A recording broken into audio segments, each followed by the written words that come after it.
Hi, friends. I want to tell you a story that's a parable. Do you remember what a parable means? Right, it's a story that Jesus used to help people to understand. Other people can use parables, but mostly Jesus did. So, for this one, you're going to need mommy and daddy's help, and you're going to have three choices. Okay, I'm going to be reading from Matthew. Do you remember why?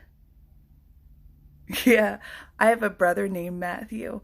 Anyway, so you can find Matthew 13, 1 to 23, Mark 4, 1 to 20, or Luke 8, 4 to 15.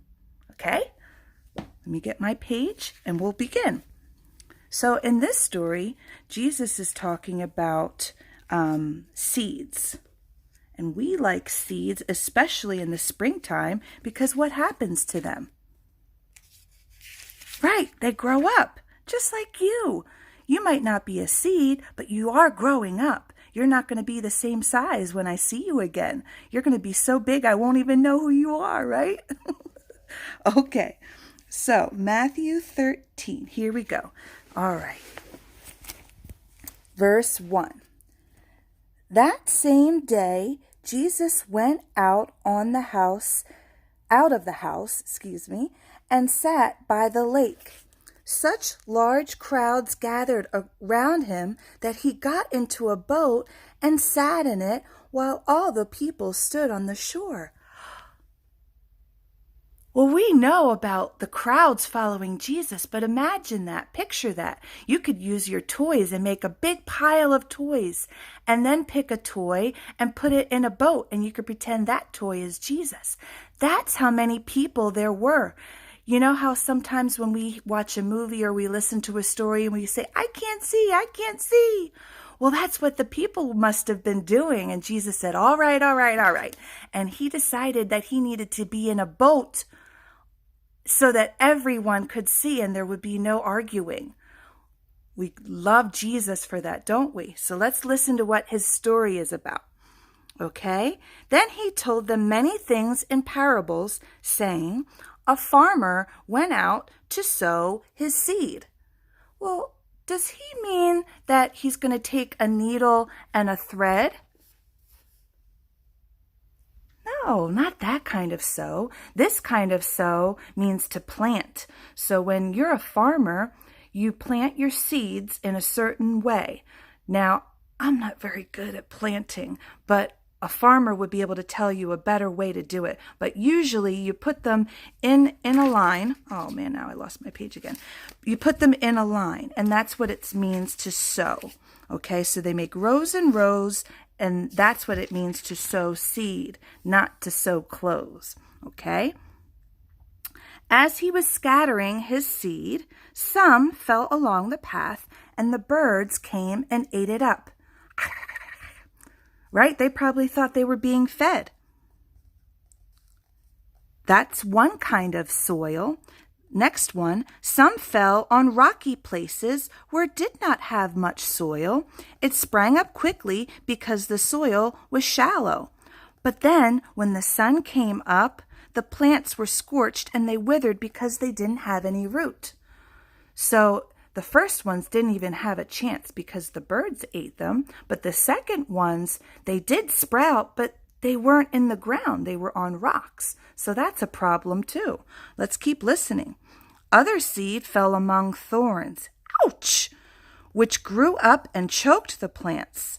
Oh, that's no fun. So some seeds grew and they were near thorns. And then when they grew, the thorns poked them. Ouch! Don't poke your brother and sister, okay? Promise? Okay. Next, still other seed fell on good soil. Yay! Where it produced a crop, 160 or 30 times what was sown. Whoever has ears, let them hear. So Jesus is saying, listen, okay? Do you want to be like, which soil do you think you want to be like? Well, let's keep listening. Let's see what Jesus says. He replied, or the disciples came to him and asked, why do you speak to the people in parables?" He replied, this is Jesus, "Because the knowledge of the secrets of the kingdom of heaven has been given to you, but not to them. Whoever has will be given more, and they will have an abundance. Whoever does not have, even what they have will be taken from them. That is why I speak to them in parables. Though seeing, they do not see.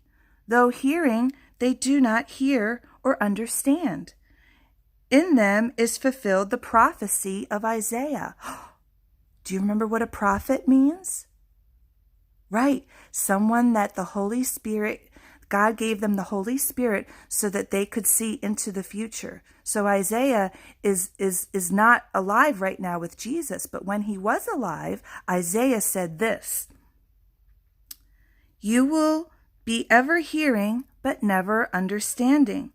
You will be ever seeing, but never perceiving. For this people's heart has become calloused. They hardly hear with their ears, and they have closed their eyes. Otherwise, they might see with their eyes, hear with their ears, understand with their hearts, and turn, and I would heal them." So that's what Isaiah said before Jesus was even born. That's pretty special. Let's keep listening. "But blessed," this is Jesus, "but blessed are your eyes because they see, and your ears because they hear." Do your eyes see me? Yeah, hi. Do your ears hear me? Yeah. "For truly I tell you, many prophets and righteous people longed to see what you see, but did not see it, and to hear what you hear, but they did not hear it." And why not? Right, because Jesus wasn't born yet. Listen then to what the parable of the sower means. When anyone hears this message about the kingdom and does not understand it, the evil one comes and snatches away what was sown in their heart. Oh, we don't like that, do we? No. Oh, he is sneaky. He does not want us to be happy. No, he does not. Who wants us to be happy? Right, God does, and Jesus does. True. This is the seed sown along the path. The seed falling on rocky ground refers to someone who hears the word and at once receives it with joy. But since they have no root, it only lasts for a short time. So in the first path, the evil one doesn't even let them change their heart. In the second one, someone gets so excited, but they don't have a deep root and they don't know what to do with their excitement. And then they forget about God. Oh man, let's keep listening. The seed falling among the thorns refers to someone who hears the word, but the worries of this life and the deceitfulness of wealth choke the word, making it unfruitful. Well, that means that this kind of a person is just having a hard time because they might be around others who are not knowing about Jesus and who don't know about God. And then they decide, oh, well, maybe I shouldn't either. Should we do that? No, don't do it. All right, let's listen to the seed that grows. Here we go.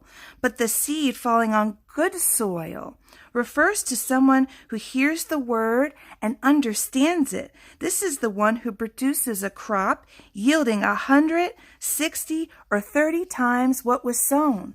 Right, and they spread Jesus's word, and they have friends that believe in Jesus, and they all work together as a team, right? That's the kind of seed we've got to be. Okay? So you can be that kind of seed at your house, in your neighborhoods, and anywhere you go. You can shine that light, okay? That happy light from Jesus. All right? Bye-bye.